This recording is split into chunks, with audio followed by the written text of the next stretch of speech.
बिस्मिल्लाहिर्रहमानिर्रहीम। अस्सलाम वालेकुम। लाहौर रियल एस्टेट के यूट्यूब चैनल से चौधरी जमशेद रफ़ीक +92322422 व्यूअर्स, आज का हमारा जो टॉपिक है वो रिगार्डिंग DHA कोयटा है कि बजट का DHA कोयटा की मार्केट पे उसकी फ़ाइल प्राइसेस के ऊपर, ट्रांसफ़र एक्सपेंस के ऊपर क्या इम्पेक्ट आया है, तो उसके ऊपर हम लोग बात करेंगे।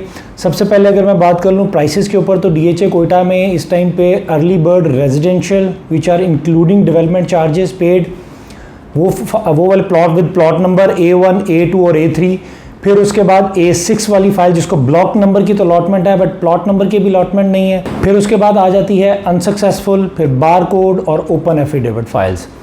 अगर मैं सबसे पहले बात करूं early bird residential A1, A2 और A3 ब्लॉक के साथ, तो वो आपको अवेलेबिलिटी हो जाती है 1,25,00,000 रुपये से लेके 1,50,00,000 रुपये में, depends on location which are including development charges है। A1, A2 और A3 में डेवलपमेंट चार्जेस पेड के साथ आपको अवेलेबिलिटी जो है ना वो 1,25 से 1,50 के ऊपर हो जाती है।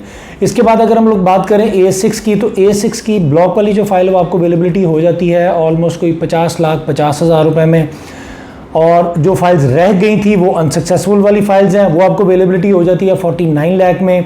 बार कोड वाली फाइल की बात करें तो बार कोड आपको मिल जाती है 41 लाख में, जबकि ओपन एफिडेविट आपको 42.5 में अवेलेबिलिटी हो जाती है। अब बाइंग कहाँ पे बनती है? अर्ली बर्ड रेजिडेंशियल में, A6 में, अनसक्सेसफुल में, ओपन एफिडेविट में, बार कोड में, बट मार्केट का जो इस टाइम पे जो ट्रेंड चल रहा है वो A6 और अनसक्सेसफुल का चल रहा है। हम लोग आपको रिकमेंड कर रहे हैं, चूँकि अभी जो भी ट्रांजैक्शंस प्रोसीड होंगी वो जो अपडेटेड डेवलपमेंट चार्जेस के साथ ही होंगी, तो इस वजह से कुछ लोगों का बजट है 5 मिलियन तक का, उनके पास 3 लाख रुपए तक का बजट नहीं है डेवलपमेंट चार्जेस का, जो कि 2,85,000 रुपये के करीब है। तो इस वजह से हम लोग फिर रिकमेंड कर देते हैं कि सर आप अनसक्सेसफुल की तरफ चले जाएं, चूँकि अनसक्सेसफुल के ब्लॉक प्लस प्लॉट नंबर का बैलेट जनवरी 2024 में है, जबकि A6 ब्लॉक वाली जो फाइल है इनको प्लॉट नंबर का बैलेट जो है ना वो जनवरी 2024 में है। तो इस वजह से दोनों ही सेफ एंड सिक्योर हैं। हम लोग जो साथ रिकमेंड करते हैं A6 versus early bird residential का, तो देखें बहुत बड़ा प्राइस डिफरेंस है। तो उस प्राइस डिफरेंस की वजह से हम लोग कहते हैं कि यार कम से कम आपको लोकेशन की तो कंफर्मेशन है ना कि ये A6 वाली लोकेशन है तो यहाँ पे अच्छी बाइंग बनती है, बट आगे फर्दर जो अनसक्सेसफुल का जो बैलेट है वो A6 के अंदर नहीं है, वो A7 भी हो सकता है, A8 भी हो सकता है, वो B1, B2 कोई भी लोकेशन हो सकती है, बट चूंकि ऑन ग्राउंड जो एरिया एग्जिस्ट कर रहा है हम लोग वही रिकमेंड कर रहे हैं। अच्छा, अब उसके बाद आ जाते हैं बारकोड में। बारकोड आपको अवेलेबिलिटी हो जाती है 41 में। कुछ लोग कहते हैं कि जी बारकोड अच्छी क्यों नहीं है? देखें, आप लोग एक चीज ऑन ग्राउंड एग्जिस्ट कर रही है और एक चीज ऑन ग्राउंड एग्जिस्ट नहीं कर रही है, एक चीज का बैलेट कंफर्म है, एक चीज का बैलेट ही कंफर्म नहीं है, तो प्राइस डिफरेंस भी इसी वजह से है। अगर कुछ लोग कहते हैं कि जी हाँ ठीक है मैंने 3 से 4 साल की इन्वेस्टमेंट करनी है, तो फिर हम कहते हैं जी then go for barcode. Otherwise हम लोग बारकोड अभी लाहौर रियल एस्टेट के प्लेटफॉर्म से रिकमेंड नहीं कर रहे। हम कहते हैं जी अपना बजट एक्सीड करके आप अनसक्सेसफुल या A6 की तरफ चले जाएं, जो कि अच्छी बाइंग बनती है। फिर उसके बाद आ जाती है ओपन एफिडेविट वाली फाइल।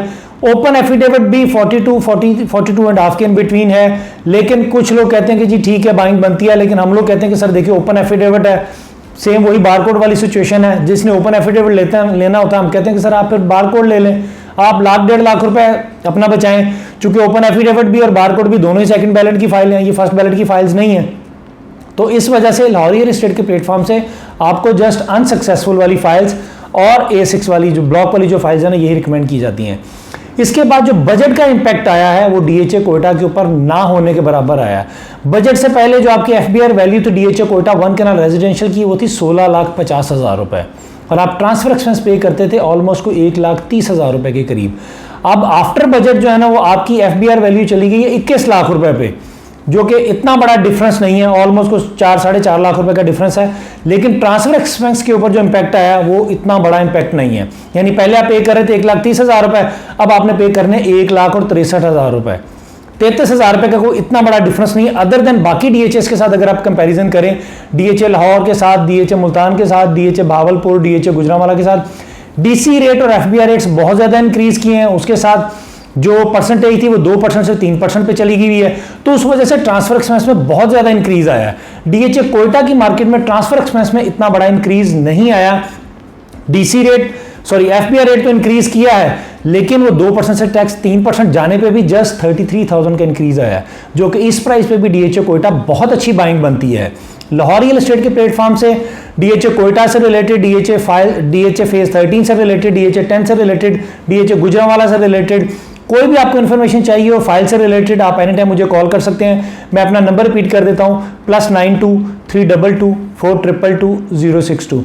अपना बहुत बहुत ख्याल रखिएगा। Thank you so much. अल्लाह हाफिज़, फ़ी मान अल्लाह।